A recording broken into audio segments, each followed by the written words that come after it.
pa yung supposedly before you retire, 10 years ka pa, but you opt to early retirement. Tapos, wala pang 1 month, sabi mo nga, 15 days, bigla ka nag-PCSO. Tapos, tong tinanong ka kanya, sabi mo, are you close to the president, former president? Ang sagot mo, because of those promotions, sabi mo, is maybe, not maybe.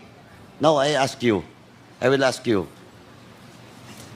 are you special and close to the president, former president?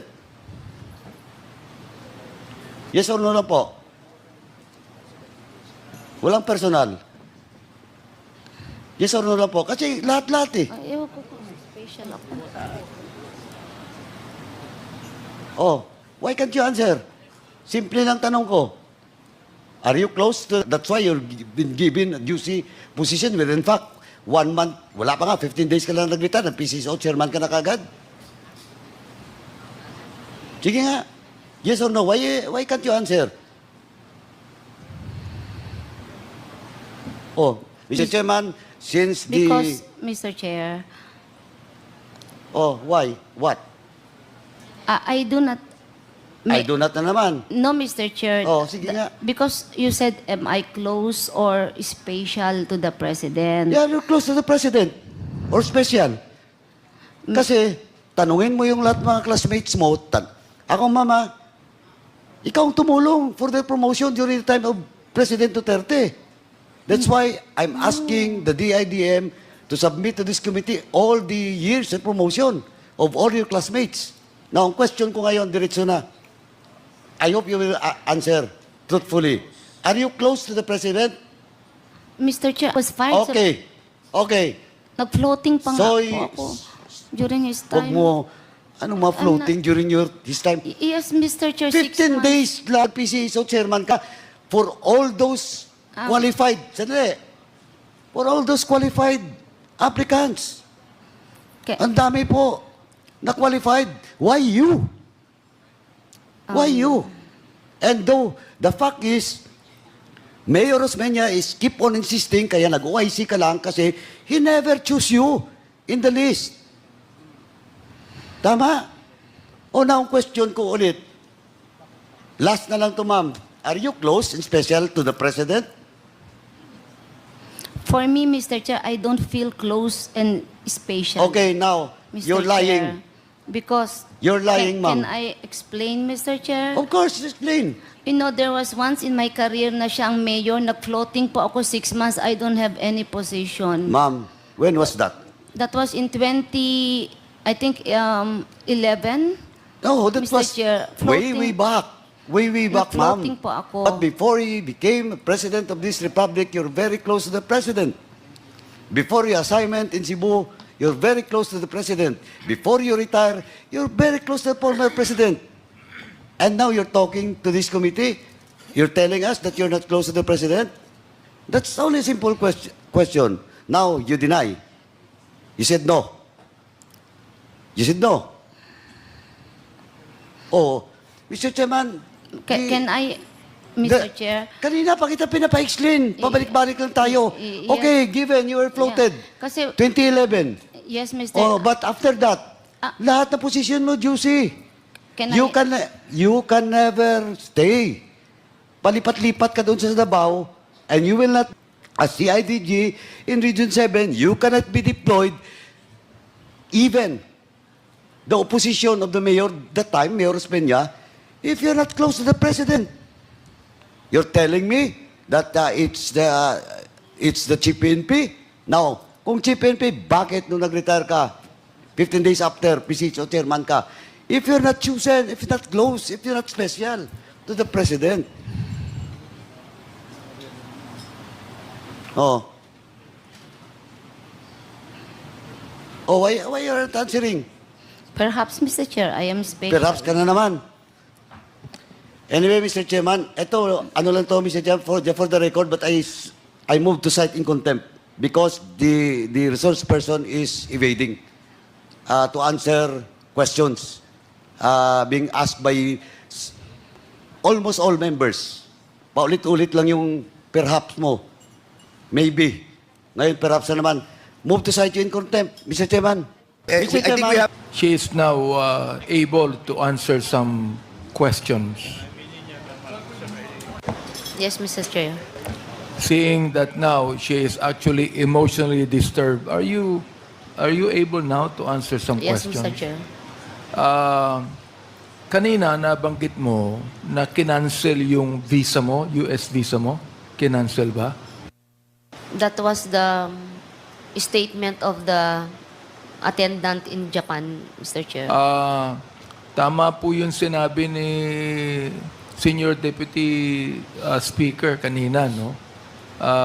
Doon pa lang sa immigration, ipapakita mo na yung visa mo sa US eh.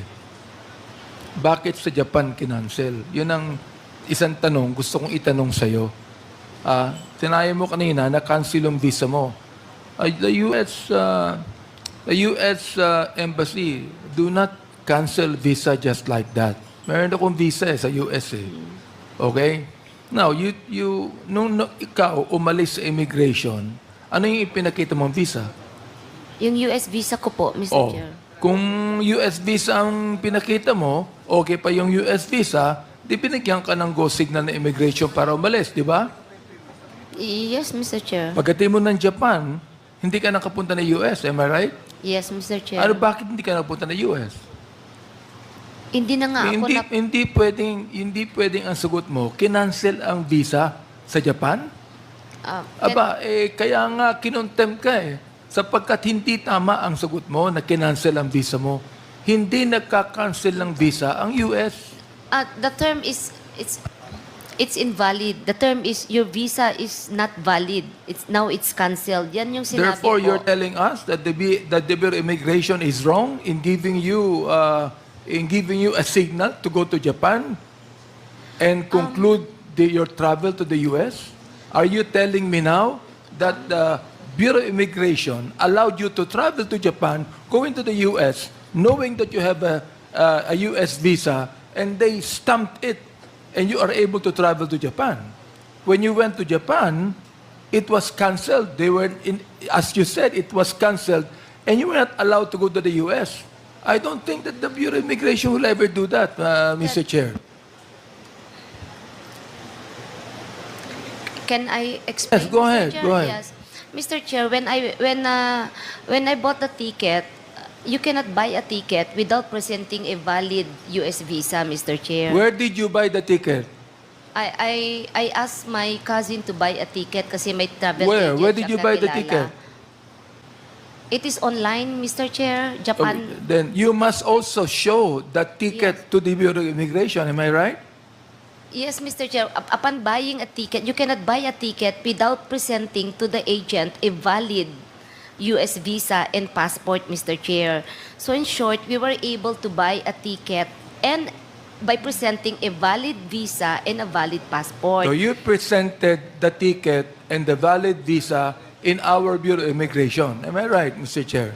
I did not show the ticket, Mr. Chair. You What I did not show presented- the ticket to the boarding- immigration officer? The ticket is what I presented when I checked in sa JAL, sa Japan Airline. And Japan Airline issued a boarding pass po. So yun po yung ginamit kong lumabas. Now, since stopover po ang Japan, we transferred from another airport to Narita Airport. And from there, You did not check-in stay in online. Japan. Did you stay in Japan? No, Your Honor. Mr. Chair, It was I did just a not. stopover. Yes, Mr. Chair. And afterwards, you proceeded to the States, but you weren't allowed to go to the States. Because there is a connecting flight already, Mr. Chair. So when I was at Narita Airport, I was supposed to check in online to get a boarding pass. So hindi po ako maka-check in online to get a boarding pass kasi may machine. So I approached the counter po mismo ng JAL. So nung in-approach ko po yung counter ng JAL, ang sabi po sa akin, we cannot get you a ticket because your visa, your US visa is invalid already. It's canceled. So I asked the desk why it is invalid. It's going to expire in 2028, ang sabi ko. Ang sabi po sa akin, there is no explanation. And then I asked her, did you ask US Department? Ang sabi niya, yes. So, akin, no. So, I stopped Mr. asking Chair, question sandali na lang po. Sandali lang po. Chair. Bago nyo ituloy, no? Napakahirap kasing paniwalaan eh. That you will get, you will travel to the US, you go to the immigration, and the immigration will tell you that the US visa is valid and they stamped an approval to it. Ibig sabihin, doon pa lang sa Pilipinas, nakakuha ka na ng ticket going to the US. Ibig mo sabihin, nakakuha ka lang ng ticket going to Japan, and then in Japan, you have to get a boarding pass. No. But Mr. Chair, sa aking pagta-travel, I have been traveling eh. I have been traveling so many times. Oo ha. And whenever I would go to the US, stop over in Japan, dalawang boarding pass palaging tinatanggap ko sa Pilipinas pa lang. Oo. From Manila to Narita, Narita to the US. Dalawa kagad na boarding pass sa Pilipinas yan. You're telling me now that you just received one boarding pass from the Philippines and then you have to get another boarding pass from Narita? Is that what you're saying? Yes, Mr. Chair. And when you got the boarding pass, then the Japan people told you that your US visa is invalid?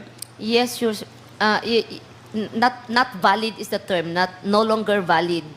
Yun po yung term. So let me ask you, Nagtaka din po ako. why is it that the immigration stamped your passport saying that your visa is valid? Why? I do not know, Your Honor. I presented my valid passport. I presented my valid visa. I bought a ticket to the US. And it's a connecting flight sa Narita, supposedly. You know, Mr. Chair, may kasabihan dito, ano mo sabi ni Marcel Aimee, and I quote, no? Some people are so false that they no longer distinguish that what they think is the exact opposite of what they say.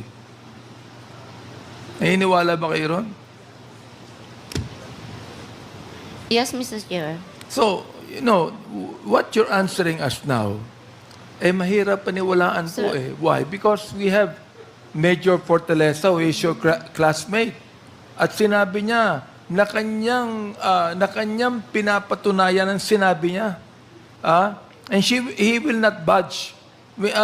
Major Fortaleza, yung bang iyong sinalaysay ito, yung ba talaga ang nangyari? Totoo ba yun? Yes, Your Honor. Therefore, nagsisinungaling si Colonel Garma. Major Fortaleza. Yung sinabi ko po, Your Honor, yun po yung Tagutin totoo. mo ko, yes or no, nagsisinungaling si Colonel Garma. Yes, sir. Anong masasabi mo dyan, Colonel Garma? Classmate po sa PNP ito. Tinutulungan mo pa. And he is saying now that you are telling a lie to this committee sapagkat pinapanindigan niya ang kanyang sinabi na kinausap mo siya tungkol sa pagpatay sa 3 Chinese. So tell us what you can say about that. Now, please, kung talagang nag-usap kayo ni former Major Fortaleza tungkol dyan, na classmate mo, ibig sabihin, kung alam ko yung PNP at PMA, classmate, mista mo yan eh. Ibig sabihin, close ka kay Major Fortaleza. You're telling me now that Major Fortaleza is lying, and that you're telling the truth, and that Major Fortaleza right now is telling a lie. Now you tell us now, Colonel Garma. Yes, Your He's telling a lie. Yes, Your Honor. Now, pero nakausap kayo, di ba? Hindi kami nagkausap sa phone, Your Honor. Hindi kayo nakita kahit minsan? When we visited him, that's once, Your Honor. You visited him just once. Bago naging Pangulo ang former President, yun ba? O Pangulo na siya ng Pilipinas? When you visited Major Fortaleza in jail, was the former President already President during that time or not?